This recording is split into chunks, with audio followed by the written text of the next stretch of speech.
to another edition of Wings Weekly. Jake Kleinknecht here, along with head coach Steve Jennings. Of course, Coach, bit of a heartbreaker on Saturday, but we're not going to get to that just yet. You get 3 points out of a possible 4 on the weekend. A strong win on on Friday night. Really strong performance by Castro there. You get a power play goal. The penalty kill was 100%. Let's start with Friday.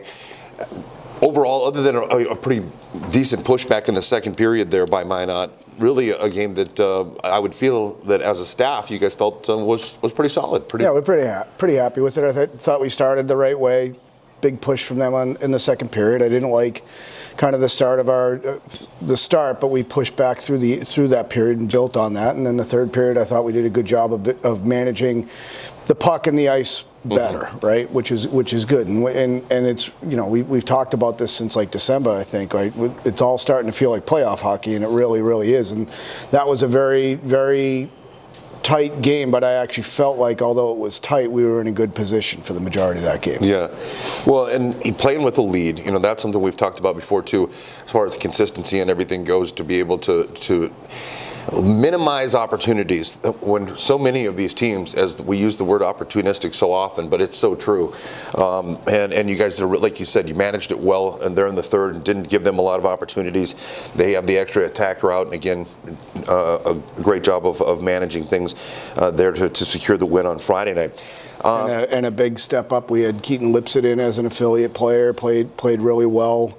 With that whole line was I thought tremendous, missing Hugo Olay and then missing a couple other players serving suspensions. I thought it was a great team effort. I'm glad you mentioned that. That's a good point. That you know, we talked about it pre-game on Friday about the whole next man up mentality, and the guys certainly, you know, took that to heart. Yeah, excellent. For sure. Moving on to Saturday, like I said, kind of a heartbreaker there, as the Minot ends up getting a goal in the final second and a half, something like that, of the overtime period. But as I mentioned, you know, you get the point. What did you think of Saturday's matchup? Unfortunately, 2 power play goals by them. Yep. You've got the best penalty kill in the league, but it's somehow, you know, they found a way there. And when they needed it, what were your thoughts Saturday? Yeah, I actually thought our game Saturday was better than the Friday night game. I thought key contribution. Ronan Walsh gets back into the lineup and puts himself right on the scoreboard. Gets, I think, his 19th goal of the year. Right, really good, and you know, put us in a good spot there. They get that power play goal in the second to even it up. You know, I thought that penalty was one we didn't need to take. I actually thought we probably could have made a better hockey play, and you know, unfortunately, that's the one thing about the power play and the penalty kill, right? If you roll the dice too many times, once in a while, people will find a way to figure it out, and so they did. And then same thing in the overtime. You know, we took that penalty, and you know, again, I think we were in a better physical position to not have to take that penalty. We took the penalty, and you know, get to 1.8 seconds left, I think, is where we were at, and that goes in. And the kid made, tip your hat, I think the kid made a hell of a play to get the puck across that seam, and Anton got a good piece of the puck, but just not enough to keep it out of the net. And you know, that's hockey sometimes, yeah. and it's not. Now, when I say that's hockey, it doesn't mean it's okay. It just means those are the breaks of the game that happen. Sometimes you work really hard, but 99% of the work sometimes doesn't count as 100, and that's kind of where we were. Yeah. Well, as you mentioned, again, Castro with a couple of big saves. Another one, well, their first one too, actually. He had a piece of, got the glove on it, and it just kind of trickled in, a flurry of activity from them at that point. And overall, you know, a fairly physical game. Like you said, you get Ronan Walsh back, and with Lipset having some big physicality. I mean, obviously, the guy's he's 6'7". I mean, he's going to have a presence, right. but some big hits from him and from all the guys. It really seemed like the energy level was up on Saturday. And I think our energy has been building game by game really well, and you can see it. People start to get tired.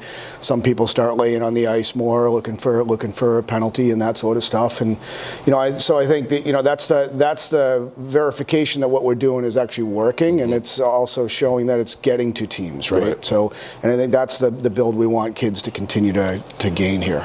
Well, that actually translates or transitions really nicely into my next question, which was in the past few weeks we've talked about growth. we've talked about improvement and how, you're seeing some changes in this team as you go down the final stretch here.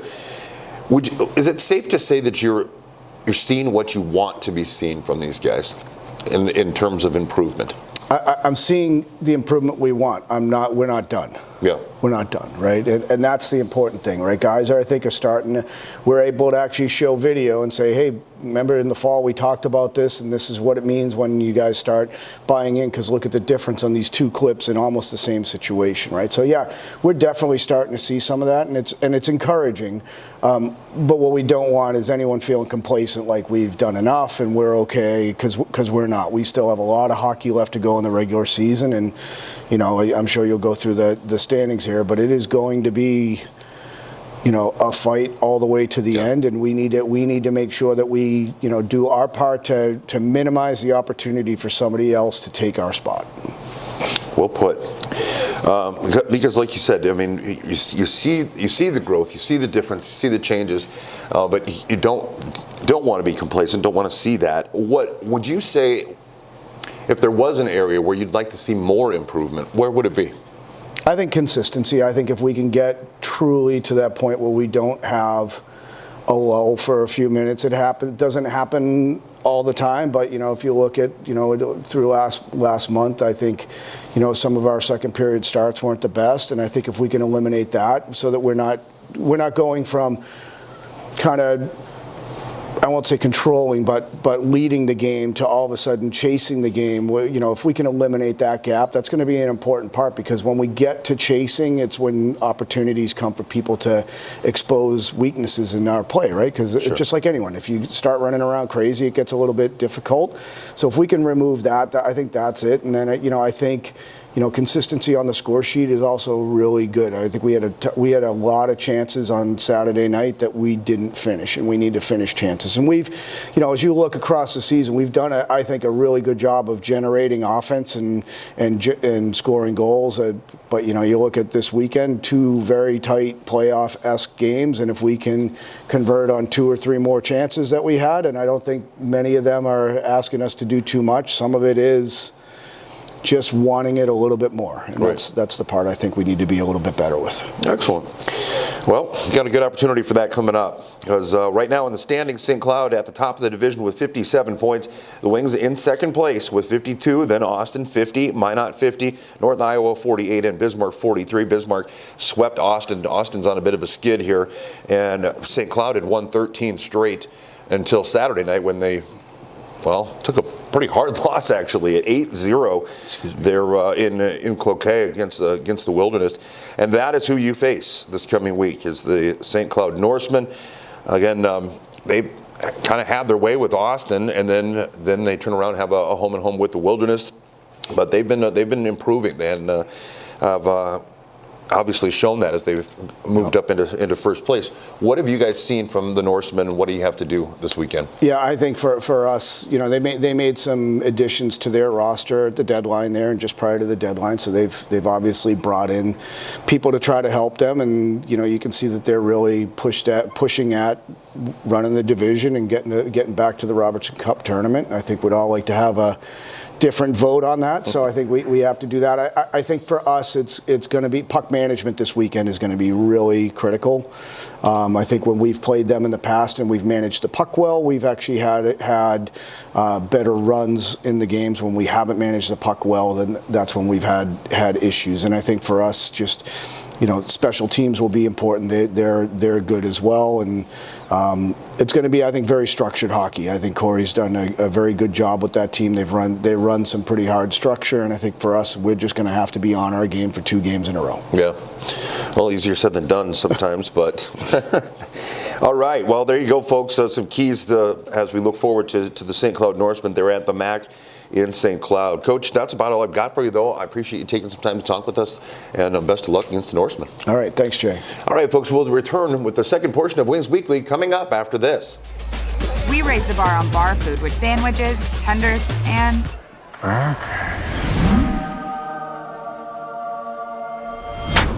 there's more where this came from. to the greatest of all times. We continue with the second portion of Wings Weekly, and as usual, a player is joining me, and this time it is Anthony Galante of Morganville, New Jersey. Wow, that's a long ways from here. Yeah. Like, I always am shocked, or not shocked, but I always find it very interesting to talk to guys that are from like the East Coast or from California or whatever, and what a difference in culture, in just everything must be. When we'll get to how you got to become an Aberdeen Wing, but when you came to the Midwest for the first time, were you like, what have I done? Was that a kind of a shock? No, I mean, I was kind of excited. It's kind of like a new life, Mm-hmm. Like where I'm from at home, it's like a lot of mountains, a lot of hills, and then you come here, it's just flat land. Yeah. So it kind of seems fake, but you get used to it, and you enjoy it after a while. So. Yeah, I would imagine. Oh, well, obviously a lot fewer people and all that kind of stuff, and very flat. That's for sure. Tell me a little bit. I always do this with everybody, really. How did you get started playing hockey? Where did you develop that love, and were there some influences along the way that kind of got you into the game? Well, yeah. So my dad used to love hockey. He never really got a chance to play when he was a kid, but as he got older, he played men's league, and then my brother John used to play.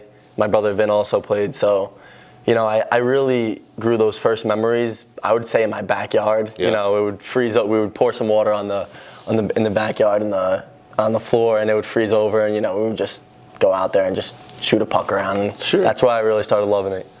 The backyard rink. You gotta love that. Yep. When did you first start? Like you mentioned, playing a little, with a stick and puck. But when did you start skating? When was the first time that you were? So I think that I started learned to skate about 7 years old. Okay. Like probably 6 years old, and then I started playing into like a little house league probably around 7. So I honestly picked up really quick though.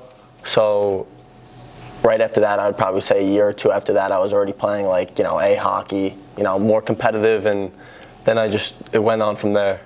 What's obviously, again, you're in an area where there's a lot more people and stuff. Is hockey pretty big there? As far as at the pro level and so on, no doubt. But what we think of as developmental leagues, the younger players and stuff, are there quite a few opportunities? Well, if we're going to compare it to other sports, I would say that hockey's probably in the minority on the East Coast. So here I would say it's probably, like North Michigan, Minnesota, all these North states. I think that hockey's probably more of the main sport for development and stuff. So over on the East Coast, you do have a lot of opportunities. There are a lot of teams and organizations, but it's not the main, focus. Like football, basketball, soccer, those are really big there. Yeah, that would make it's funny because it always surprises me how much growth there is in hockey in the South. Right. We're seeing a big influx in Arizona and places like that where street hockey is big and it's becoming a much bigger thing. So it's always kind of interesting to compare regionally. It's definitely getting bigger and bigger each year. Like to hear that. Yeah. Well, now I've got to move on to how you became an Aberdeen Wing, because this is an interesting story. For as long as I've been doing this, I can't remember anybody that's actually ridden a team bus to Aberdeen and got off that team bus and became an Aberdeen Wing. That's interesting in its own right. Of course, as most people probably know, you started the season with North Iowa and played, I believe, 7 games with the Bulls before the trade. What was that like? Even the bus ride alone, knowing that you're getting off and walking into a different locker room, that's got to be just almost surreal. Yeah. But then for it to actually happen, where you get off the bus and you walk in and you're like, okay, I guess I'm not one of those guys anymore. I'm one of you. That's such a strange situation. It was a cool experience. The guys over at North Iowa, they cared for me. We were kind of like a family, just like every other team. You build a bond. So, when I told them that I was getting traded to Aberdeen, they were kind of excited because I would get to see them, play them. Mm-hmm. So it wasn't really that weird. And then when my coach was like, listen, we're going to Aberdeen this weekend, you might as well just come on the bus with us because we're not going to have you, get a ride somehow. It's 6 hours away, so you might as well just come on the bus with us. And I was like, yeah, sure. So I told the boys that, and they were all happy. So one last bus ride with them, and then I came right here, fit right in. It was just great. And I remember when Coach Jennings told me that you were getting off the bus, and I was just like, what? Wait, what? How is that going to work? Like, I couldn't believe that. Who were the first guys in this locker room to really kind of welcome you and introduce themselves and all that? Kind of made you feel? So I would probably say Cade was one of the first guys. Nate Mann used to be my old stallmate before he left, so he was also one of the main guys who, you know, helped me out a lot. Sure. Diamond also did. So it was really the guys who were close to me and the captains. Sure. Gaffney. I know Cade, he's got a reputation. For years, he's was usually one of the first guys. Usually there's a hug involved. And different. Yeah. He nice can be little hug. Kind of a goofy dude sometimes. So tell me, what were your thoughts of the Aberdeen? I mean, not only just the fans and the Odie here, but as a whole, what were your first impressions? We're a little ways out of the way by comparison to even Mason City, let alone New Jersey. So, you know, were you like, is it kind of the same, or what were your thoughts? Right. So when I came from North Iowa, I mean, I think that the community, you know, it's similar. Mm-hmm. It's very similar. It's the Midwest, so it's not going to be much different. But when I stepped in the rink, I mean, I saw an instant difference. Like, I walked in and I got like smacked in the face with like, you know, like victory, like. This is how we do it, a good culture, you know, right. A strong culture. North Iowa's new team, they didn't really have a culture yet, you know. So I came here, it was a very strong, established culture, so it felt like comfortable and, you know, like a great spot to be in. Interesting. Never thought of that. Good point. Good, interesting comparison there, too. I like that. Right. All right. So what do you like to do when you're not at the rink? Do you have any hobbies? Do you like to go, like, say, fishing or anything like that? What do you like to do? Well, I mean, I do like to go fishing, but it's really been, you know, negative 30 degrees, so haven't been able to fish recently, but, you know. There's ice fishing. You drill a hole and you sit in a I want to try that so bad. But, you know, I go to the Y a lot, shoot some hoops, work out, you know, recover. If not, then with the billets, we watch movies a lot. A lot of the guys get together to watch movies, so, sure. You know, we just do whatever. Honestly. Last week I talked to Seamus Campbell about movies. He's a big movie buff. Yep. And man, he put a lot of thought into what his top movies would be. And you can just see that he was really getting his juices going, you know, jacked up about it. I'm going to ask you the same question. Give me top 3 movies. Top 3 movies? All right. Personally, I love Back to the Future, so I'm going to say any one of the Back to the Futures. Okay. If we're just going to go by a category. So I'd say a Back to the Future movie. I would say, I'm a little surprised by that one, actually. You know, the Star Wars movies, I just got into it. I haven't watched it my whole life, and until recently we watched it. And the third Star Wars movie is great.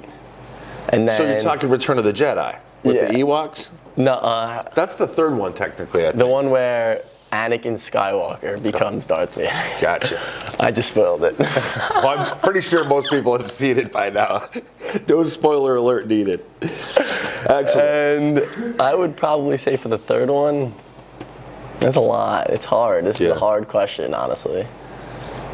Especially when you don't have time to think about it ahead of time. Yeah.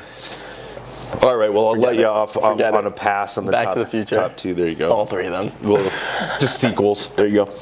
All right, so say 10 years from now, you know, hockey, everybody, you know, you all want to keep playing hockey, no doubt. But if you take hockey out of the equation, what would you say your dream job is? What is it? What's a career that you would really love to see yourself, you know, or you could see yourself doing?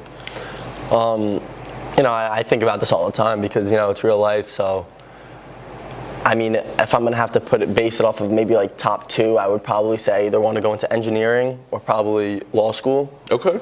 My family's always told me I would make a good lawyer because I'm always like arguing and stuff. So, maybe a lawyer. That's a compliment or not. Nah, but, you know, just, you know, I'm passionate for like, you know, trying to like find the right answer and stuff. So. Well, that actually transitions nicely into my next question about being passionate and about, you know, you're a really easygoing guy, you know, just from what I observed on the bus with the boys and stuff. You generally have a smile on your face, you're laughing and joking and stuff. But hockey is a very intense game. How do you how do you turn on the switch, so to speak? Is there a way that, where, I have to laugh at this a little bit because I think it was Saturday night, if not Saturday night, Friday night, one of this last home games. I was coming out of the locker room here after talking with Coach, and these kids were standing outside, and you guys are in the locker room just yelling and stuff. And this one kid looks at me and goes, "What are they screaming about?" And I was like, "They're getting jacked up. They're getting excited. They're getting the jam going."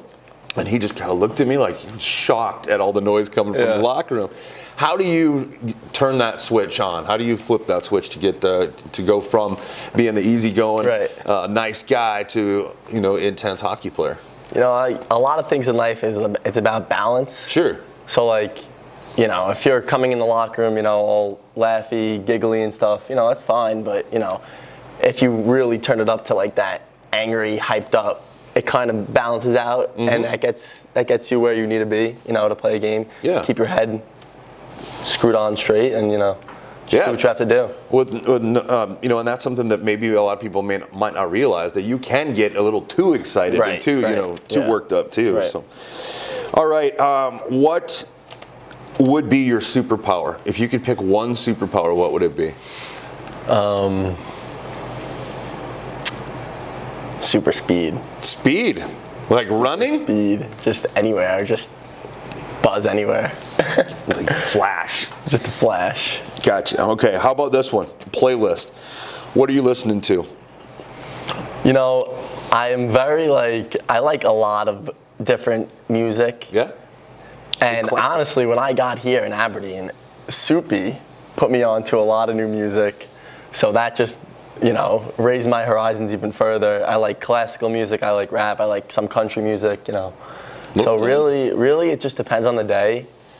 I'd probably mainly go with hip hop, but yeah, I like anything really. Eclectic music taste. I like that. I'm kind of that way too. All over the map. Yeah. St. Cloud coming up. I just talked with Coach, a little bit about what St. Cloud has been doing. They've won 13 straight until Saturday when they were kind of beaten up a little bit actually. But we've been to the MAC a few times and seen this Norsemen team. It's been a little while though now. Yeah. What do you feel like as a team that you need to do to secure some wins there in St. Cloud? Well, St. Cloud, they're a good organization. They have a good group of guys, but I don't think it's anything that this room can handle. On our good days, we could do what we have to do to come away with a sweep if we really have to. So, I think that if we, possess pucks, like Coach said, bury on our opportunities, bear down, and just play hard, I think that we should be fine, honestly. And it's funny because Coach and I have talked all year about consistency and about, when you guys are on, when you're playing the way, that you're capable of, it's tough to find anybody, I think, that, that can beat you. But it is all about that level of consistency, which is a challenge in its own right. All right. Well, Anthony, I appreciate you coming on the show. That's really about all I got for you, but wish you best of luck. Thank you so much. You bet. Thank you, Jay. Well, the Wings will face 4 different opponents over the next 4 weekends in March, starting with the St. Cloud Norsemen this weekend, like we talked about. Puck drops in St. Cloud both Friday and Saturday, March 4th and 5th at 7 p.m. Actually, might be a 7:05. I think that's usually what they do. We'll see. Fans can watch the away games using their Hockey TV login or at Buffalo Wings and Rings in Aberdeen, the official home for all Wings away games. The game's audio is broadcast via Hub City Radio's 94.1 The Rock, or you can listen to the Rock app on your mobile device. The Wings will return to the OD on March 11th and 12th to host the Bismarck Bobcats. Stay tuned to AberdeenWings.com for game day information. A few corporate night sponsorships are still available in 2022. Call Aaron at 380-5852 to see what's open. Don't forget, Wings Weekly is now a podcast. Find the audio for this season's episodes on Spotify, Stitcher, or iHeartRadio. For all the latest news and information on the Wings, visit AberdeenWings.com or follow us on Facebook, Twitter, Instagram, and TikTok. Once again, Anthony Galante, appreciate you coming on, and again, good luck against St. Cloud. Thank you so much, Ed. All right, folks, that'll wrap up this week's Wings Weekly.